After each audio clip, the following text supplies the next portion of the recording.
Hello everyone, my name is Danny. This review is for the movie called Blinded by the Light.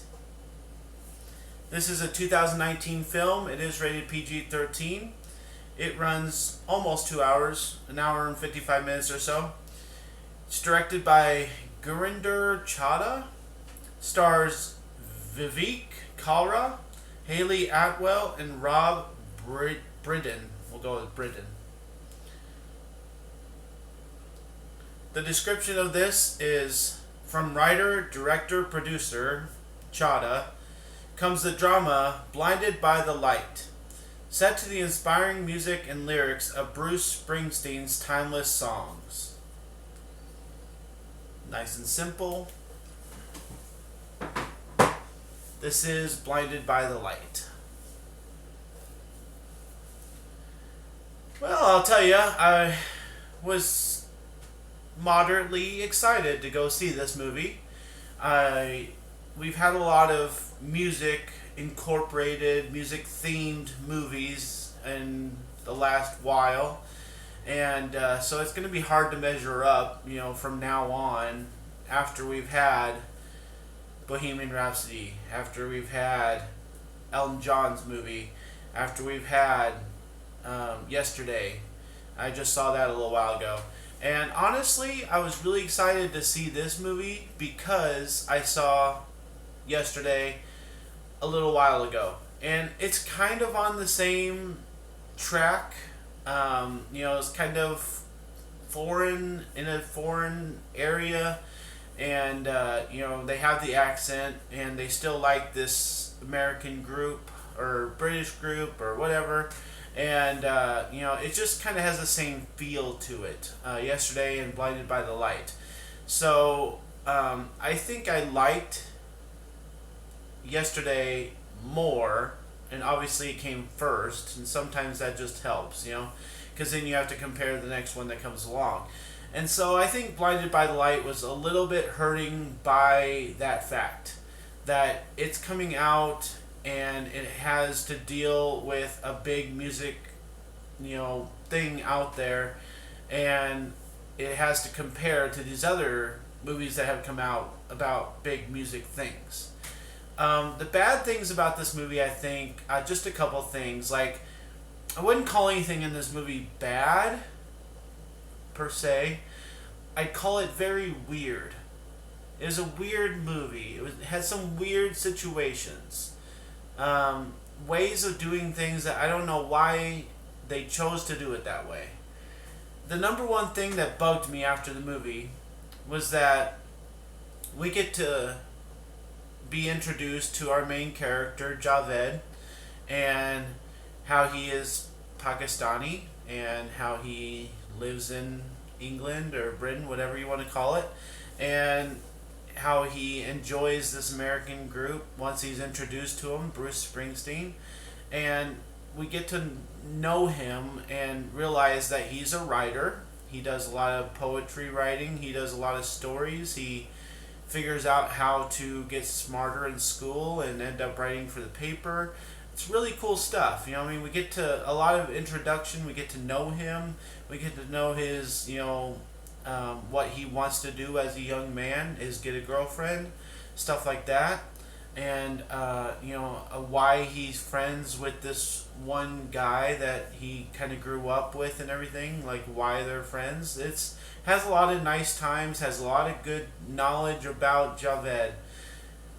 The thing I don't get about what this movie did is we get to know Javed, but we don't get to know his writing.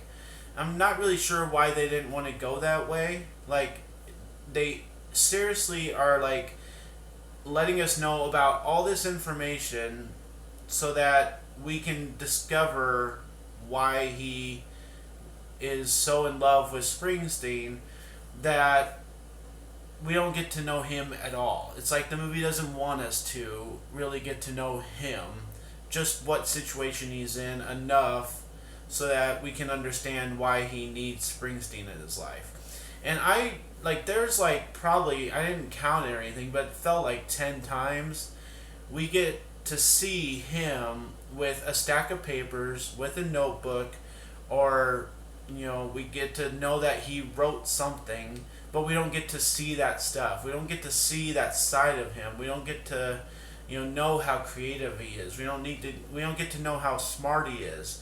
And I just don't really get it. I don't know why they would introduce it as a major part of the story that he's a writer, but we don't ever get to see any of his writings. It's like they're hiding it from us. Every time we see this paper, it's like we can't really make out what it says, and it doesn't share what's on the paper. And this teacher that he has keeps saying, oh, good writing, good writing. Well, what's good? We don't get to know. And I really wish they would have just shared something about that. That's my biggest pet peeve throughout the movie. I don't know why they decided just to withhold that from the audience.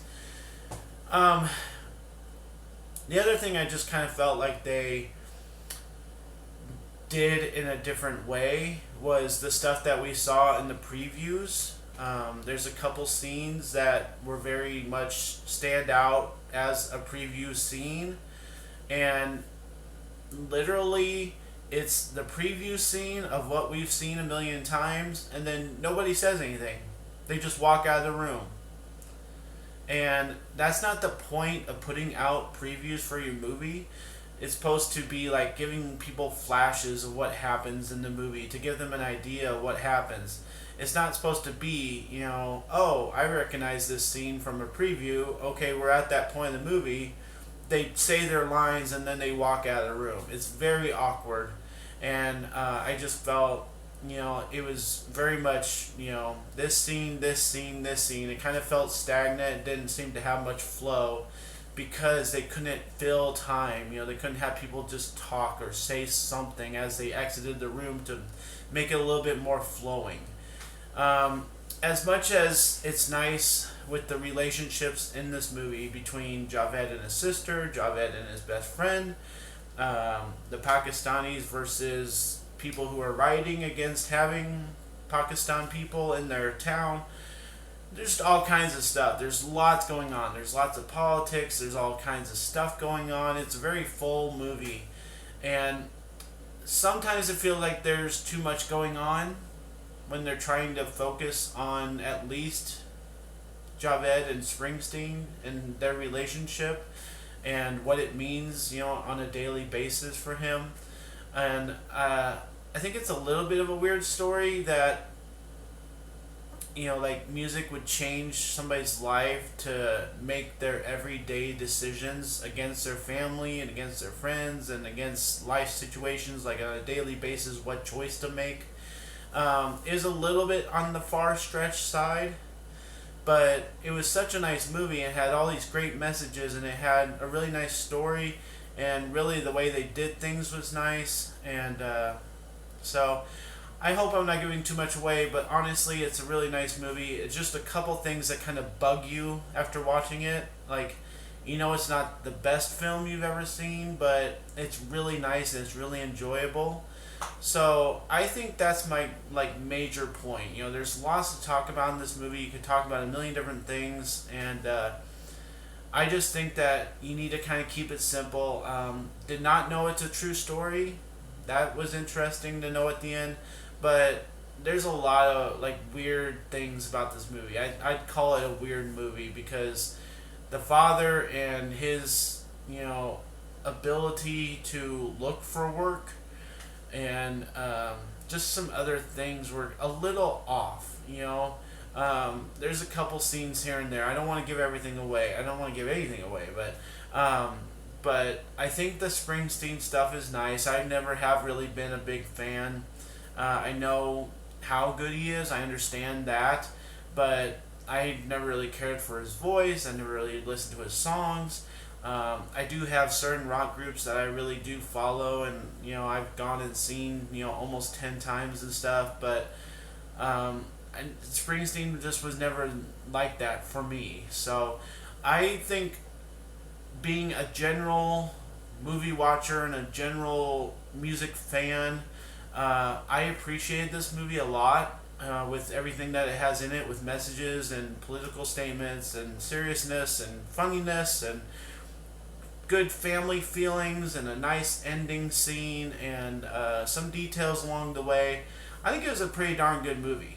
and I had problems, along the way. I had little things that bugged me here and there, but honestly, if that's about all that you can say after watching a movie, that certain things bugged you, that's pretty good. I was ready to give this movie an A minus, but I saw it yesterday, and I slept on it to do this review, and I just really am left with a feeling of being bugged. Like, I don't know why they did that with the whole writing thing with Javed. Why they couldn't let us into that part of the movie at all. It really felt like they were withholding information from us. And so I'm gonna give Blinded by the Light a B plus. I do suggest watching it. I wouldn't mind watching it again someday. I don't know if I'll own it, but I wouldn't mind watching it. Music is nice and the story is nice, and it just feels a little rehearsed, and certain parts of the movie feel a little stagnant or a little, just not flowing. And I think it's going to hurt it in the long run, but I think generally people are going to enjoy it. So let me know, have you been a Springsteen fan? Is that why you went to go see this movie? What do you think of it? But let me know. I'm going to give Blinded by the Light a B+. Thanks a lot, guys. My name's Danny. If you like this or any of my other videos, try and get something to watch. Like and subscribe to my channel if you would. And enjoy movies. Thanks.